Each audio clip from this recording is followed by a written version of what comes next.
I want to talk about what was an outstanding game for the West Coast. We saw USC undefeated go into a sold-out Rice-Eccles to play the Utah Utes, and we got one to remember. This is the best game the Pac-12 has played all season, and it came down to Cam Rising leading the Utes on a 15-play, 75-yard game-winning drive where he scored a touchdown and came up with a go-ahead 2-point conversion with 48 seconds left in the fourth quarter. That ended up being just enough to hold off the USC Trojans 43-42. If you are Lincoln Riley and you're Caleb Williams off the top, you felt like you had an opportunity to win this game late. You got the ball back 48 seconds, which is more than enough time for that offense to get down the field. And the Utah Utes bowed their back. USC didn't even get past the 50. That was outstanding play when they needed it at Rice-Eccles in front of their sold-out crowd. Some superlatives to hand out here. Cam Rising, 30 of 44, 30 of 44, 415 pass yards, 2 TDs. Also had 11 carries for 60 yards, 3 tutties.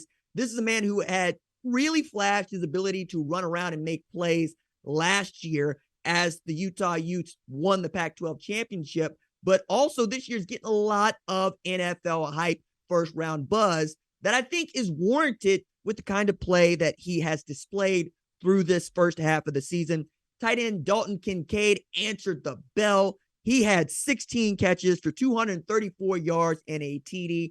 Best receiving performance that I think we've seen out of the Pac-12 or a Pac-12 player in some time. And frankly, rivaled that of Jalen Hyatt at Tennessee earlier in the day. He had 6 catches for 207 yards, 5 of those for touchdowns, which is ridiculous. But also for Dalton Kincaid, this is an enormous day as they have been without Brant Kuithe, who many thought was as good a tight end as Dalton Kincaid. So teams were going to focus on Kincaid a little bit more than they might have usually. And again, 16 catches, 234 yards against an Alex Grinch defense with a TD.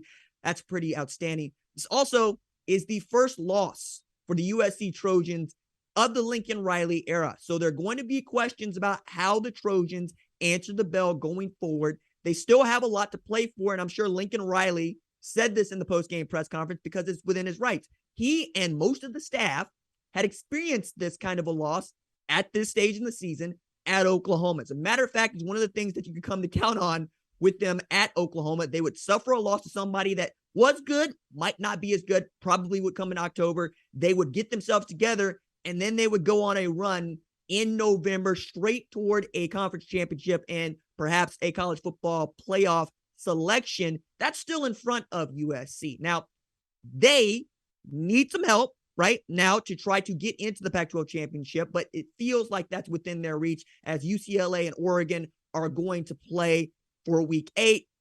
We're going to see if UCLA is still that team that we think they are, which is to say if they beat Oregon, they remain undefeated and perhaps are the Pac-12's only hope of getting a team into the college football playoff for the first time since Washington did in 2017. It's a league that just cannibalizes itself. It's the way that the league is structured, but you were thinking that perhaps with the removing of divisions that you give at least one of those teams a better opportunity to get into the playoff if something drastic happens in the SEC, the Big 10, the Big 12, ACC, right? The teams that usually make sure that the Pac-12 gets left out. 5 power conference teams and a 14 playoff. So grateful that we're expanding the playoff. Another thing to keep an eye on here is Caleb Williams did not play badly, okay? 25 of 42 in this game for 381 pass yards, 5 TDs. That's Heisman level stuff. It just didn't go for him when he needed that Heisman moment at the end. And frankly, all of the dudes that I'm going to talk to you about a little bit later in the show can absolutely play some football. It's what you do in winning time that separates you in when we're talking about winning the Heisman Trophy. As an example here, going into the 2018 season, we thought for the first 13, 14 weeks of the season, I should say 11, 12 weeks of the season, that Tua Tagovailoa was going to be the Heisman Trophy winner.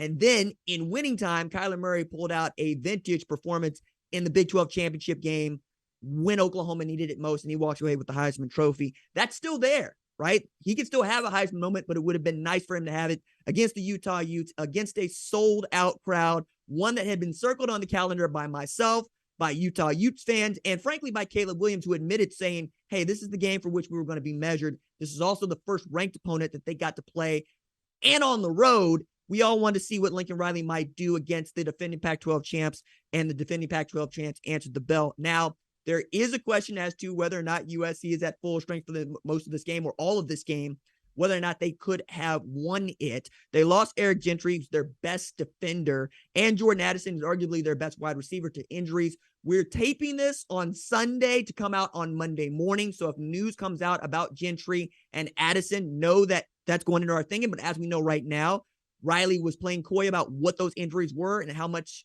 they would impact them going into the season. But it's enough to say that Addison was on crutches on the sideline as the game was finishing up.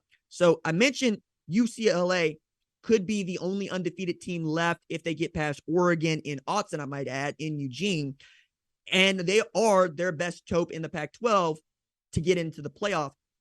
I'm not even sure that's going to do it, guys. Like, I'm really not, because you're talking about UCLA would have to be undefeated. If Texas Christian remains undefeated, Clemson remains undefeated, you're going to have the Big Ten champion get in. We think it's going to be Ohio State or Michigan, although Illinois has been thumbing its nose at me, if for no other reason than we can't count them out. We know that the SEC is going to get at least one team, if not two teams, though this doesn't feel like a two-team year.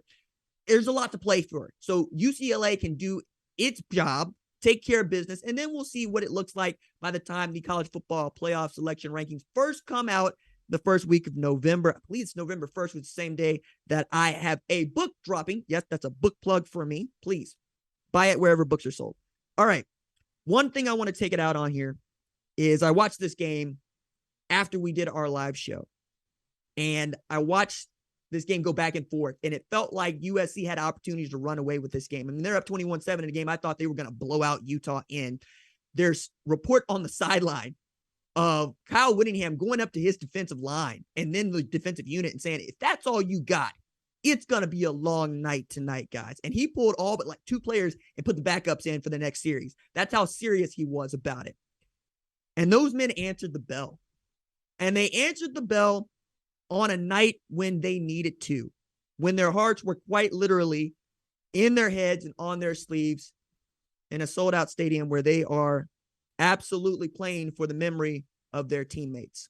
You'll notice that Aaron Lowe and Ty Jordan's faces were hand-painted on the helmets for the Utah Utes in this game. They both wore the number 22 jersey. They were both very good friends. They both from Texas, and they both died within a year of each other. Now, it goes without saying that our hearts go out to Utah and those families of Ty Jordan and Aaron Lowe. But for the Utah Utes to put those players front and center after experiencing that tragedy with them and their families, and to make sure that it was for a game that absolutely mattered, not just to them, but to the nation, to show what they're made of for players that didn't get to play, for players that they love. That moved me. I did not expect to see that. And I was pulling for Utah.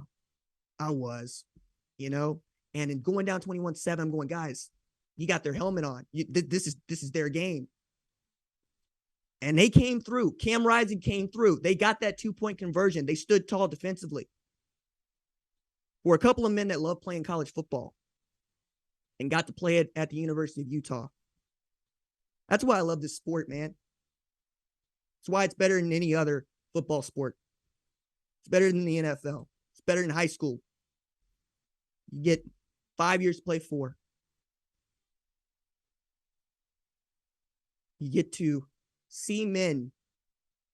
You get to see boys become men.